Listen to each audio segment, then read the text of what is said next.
Welcome to PA Whiskey Guys, the show where we explore the rich, fascinating world of bourbon and whiskey. I'm Chris. And I'm Jesse. And today we're diving into the story of a true legend in bourbon, Elijah Craig. Jesse, this is the first bottle I've ever bought of Elijah Craig, and I don't think I've ever even tried it. Yeah, Elijah Craig is a good one to start with. It's a beginner's bourbon, as people say. It's available on every shelf that every liquor store you go to. It's pretty inexpensive to buy, low proof.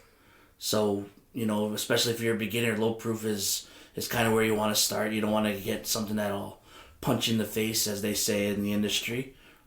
It's good. It's definitely a good whiskey to try.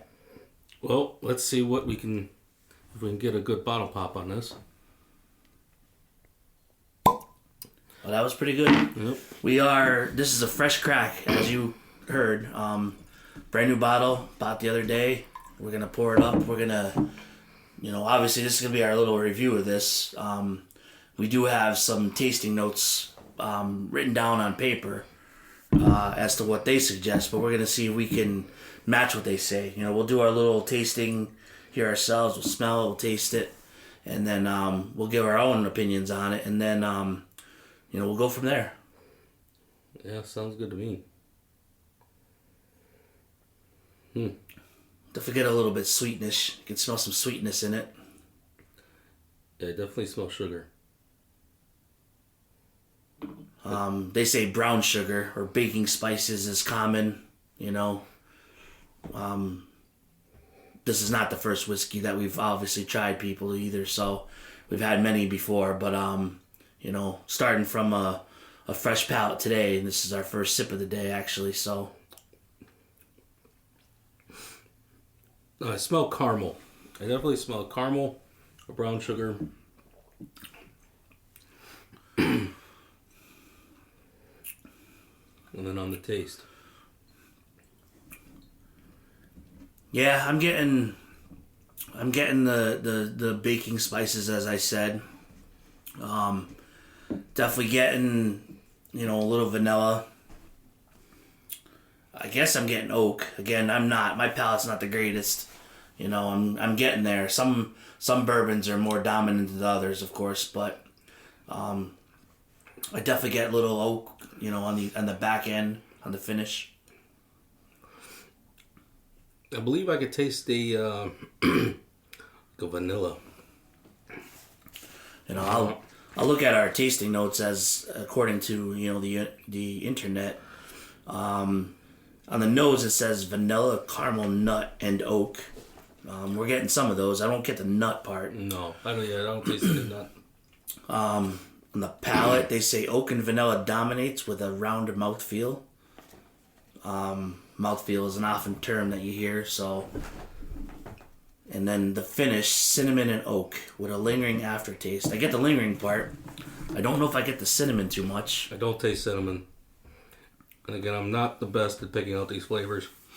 No, of course, we'll get there, Yeah. That takes a while. Even some, I've listened to some other podcasts in the past or whatever, and they've been doing it for several years, and, they don't get it right off the bat either. Now it says the father of bourbon.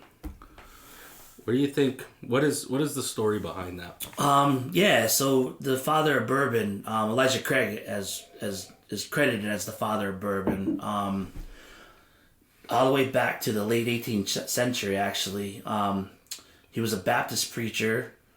He lived in Kentucky. The story goes is that he was the first to age his whiskey in charred oak barrels, which is the process of how whiskey or bourbon is made. It's stored in now modern warehouses in oak barrels, virgin oak barrels. They got to be fresh, never used before.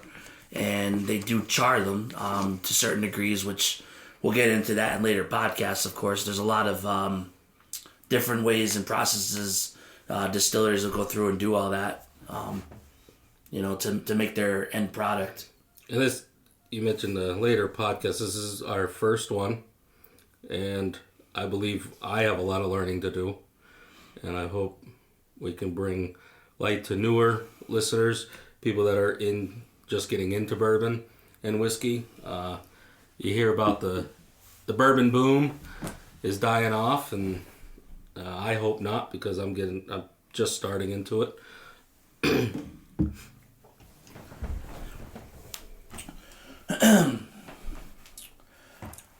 But as I continue to sip this, I still don't taste that cinnamon.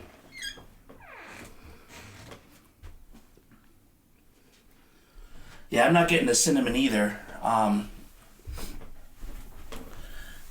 don't know. I hear that referenced a lot in some other bourbons, and I haven't really found one.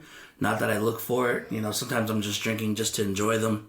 Mm-hmm. So I'm not really looking for the, I'm not doing my own review, I guess I should say. Mm-hmm. But, yeah, I don't get the cinnamon at all in this one, really.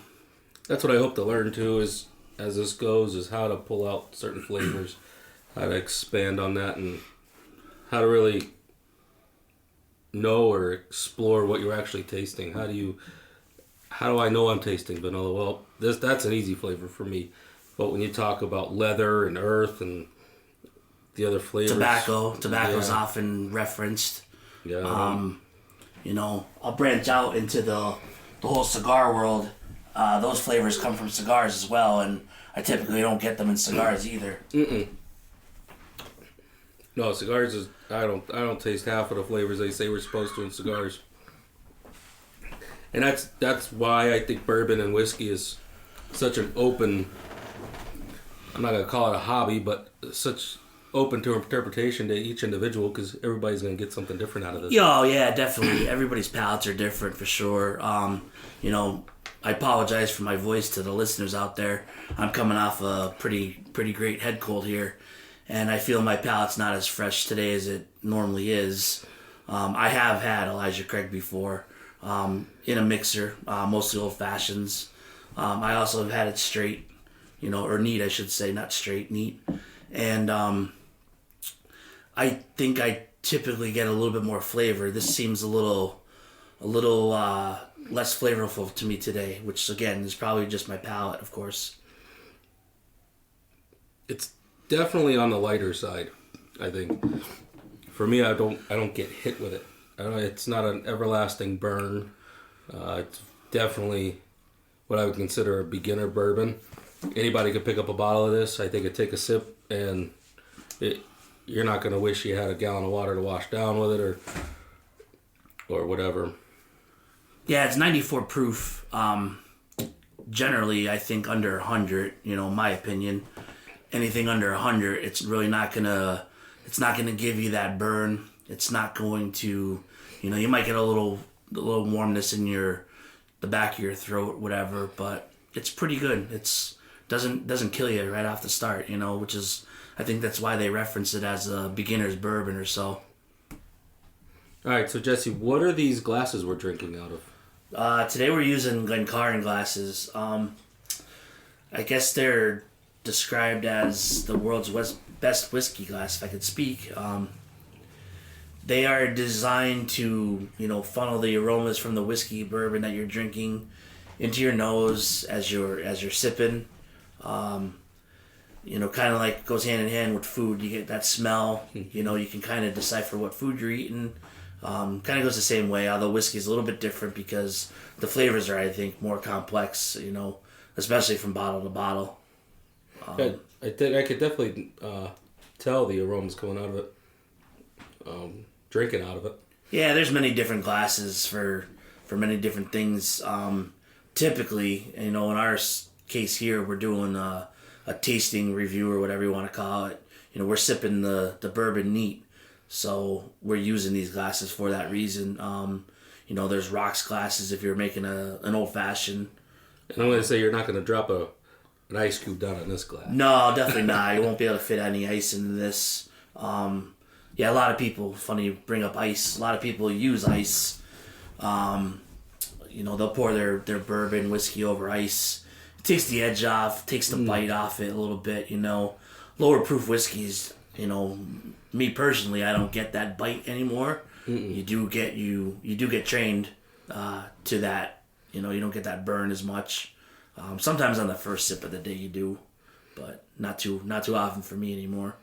And I think I am one that will always put it over ice. This one, I don't have to. I will absolutely say I will not put this over ice. Now, granted, we're drinking a chilled bottle anyway because it was in the car for a while here in Northeast Pennsylvania. It's kind of cold. So this to newer bourbon drinkers is nice. You don't need that ice to cut it down a little bit or bring out different flavors in it. Right. Ice will change the flavor. Typically, usually a big ice cube is used. You don't want it to water it down so that you don't get the flavors of the whiskey and that you're drinking, bourbon that you're drinking anyway, in our case. You want to taste those flavors. That's the whole point of you trying, the bourbon that you bought. So the coming down the sides of these glasses when you give it a good swirl, is this what they consider the legs? Yeah, the legs. It's legs you often hear referred to in the wine world. That's often talked about there, which is, again, same concept. It's like complexity of the bourbon. It gives you the mouthfeel, coats your tongue, in other words. That's where you get a lot of your flavors from, I believe. That's makes the flavors last. Brings them out, I guess, in the whiskey. Okay, because it seems like it's oily or thicker coming down the sides of the glasses. Yeah, viscosity. Oil, viscosity, or viscous, I guess are common referred to in the oil industry or whatever. But yeah, it's pretty good stuff. All right. And what would be your final take on this, as far as for newer bourbon drinkers, your final finish, your nose, your palate? What would be your final takeaway on this? Yeah, definitely. Again, like we said in the beginning, easy drinker. Something that you can have every day when you come home from work. Mm-hmm. If you wanted to give yourself a pour, whether it be over ice, a couple drops of water. I never tried it. A couple drops of water with this one. I don't feel like you need to. No, you definitely don't. No, I think it's smooth enough where you could, where the average person can sip it. Mm-hmm. Whiskey's a different world for people. It takes a little while to get used to it, but once you do, it's pretty fun. Yeah, I definitely enjoy it. I think the price point on this when I purchased it was $29.99. Does that sound right? Yeah, I don't think it's any more than $32 a bottle. I think it's great to have on your bar top. Share with your friends that come over. If they don't like it, you're not upset. If you want to make an old fashioned out of it, you're not upset about it. I think this can be enjoyed in multiple ways. Yeah, for sure. All right. Well, with wrapping this up, what do you think? I mean, it's definitely a great one. So yeah, everybody should, like Chris just said, go out and get yourself a bottle of it. Keep it on your bar at all times. Probably. I actually don't have a bottle of this myself. I'm out. I have some different versions of this Elijah Craig, barrel proof. They make a rye. I have a rye, I think, as well. Something that we'll get into in the future. Definitely, we're gonna do a barrel proof tasting, probably a blind tasting of those, because I think I have 3 of them. From 2024, we could do a blind tasting and see which one is our favorites. That'd be exciting. That'd be great. Hopefully, get some of the other guys that are trying to be involved with us, get them on board. Mm-hmm. Busy time of the year, just coming off the holidays, so everybody's still catching up and getting through their work week, even though it's the weekend now and we're recording this or whatever. But hopefully we get the other guys involved and get some more input and, moving forward. Hopefully it's a good thing. All right, good deal. So Elijah Craig small batch. It's an all to keep on your shelf. Go out there and try it. So, Jesse, I'm Chris. Thanks for joining us. Yeah, we'll catch you on the next episode. Thanks for tuning in and give us a follow and comment on stuff. Again, we're rookies at doing this whole podcast thing, but yeah, we'll get there. We'll get there in time. And yeah, thanks for tuning in. We'll catch you later. We'll catch you with the cork out.